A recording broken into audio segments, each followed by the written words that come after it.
After seeing success on PC in 2014, Freedom Planet, the Sega Genesis Sonic the Hedgehog inspired game, has made its way over to the PlayStation 4.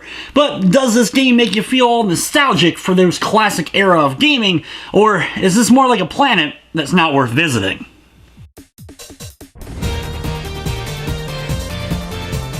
Freedom Planet is one of those games that gets that nostalgic feeling right.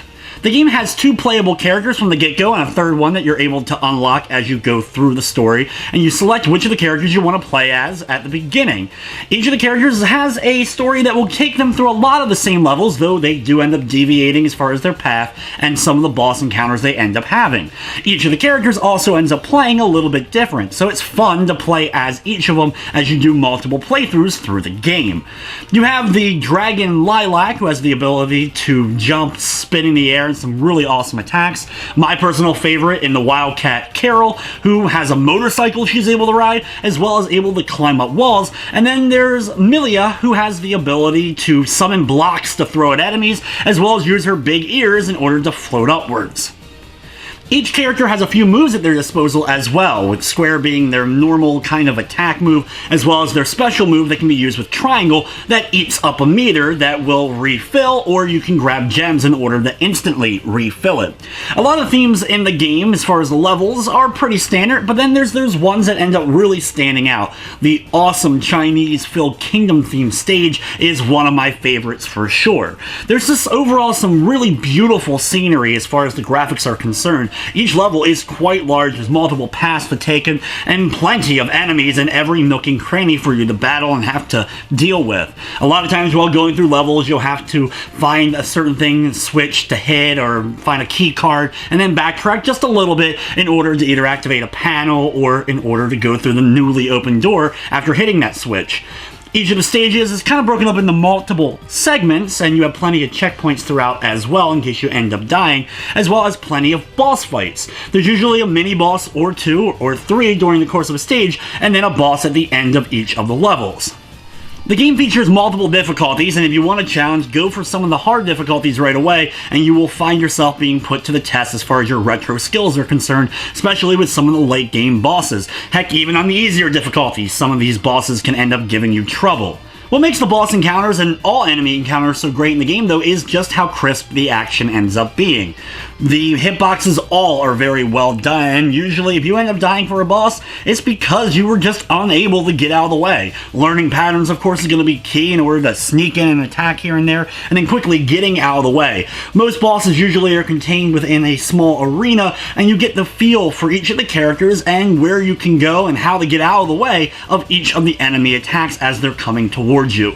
There's a lot of battles in the game where it felt really rewarding to master them and be able to complete them, especially on harder difficulties. Along with that great action, though, it's the speed and the platforming that ends up being the most stellar, for me at least. You have some times where you have to slow down, do a little bit of tricky platforming, though it's usually nothing too outrageous. But when you get that sense of speed, when you're able to really get going with the game, especially if you're playing as Carol on her motorcycle, hitting through big loops and then blasting on forward, there's some fantastic moments to be had for sure.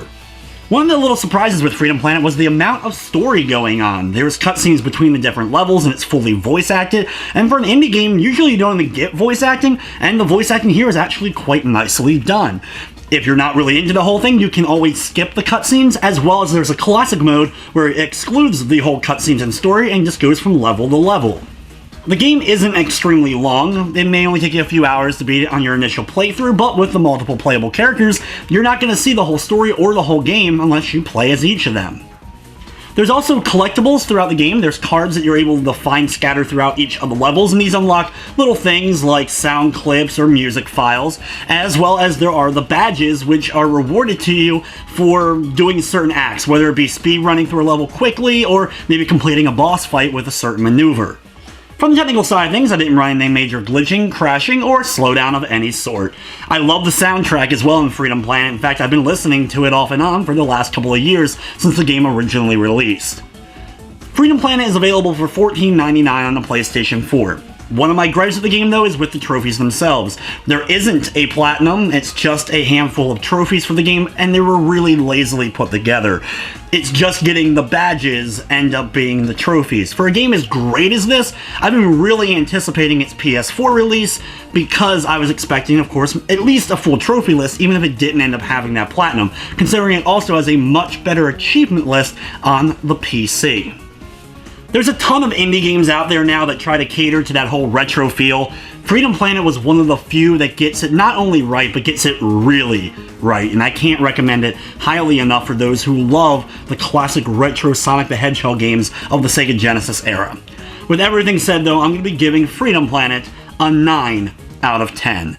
But anyway, guys, that's going to wrap up this review. I'd like to thank you for watching, and of course, I hope you enjoyed.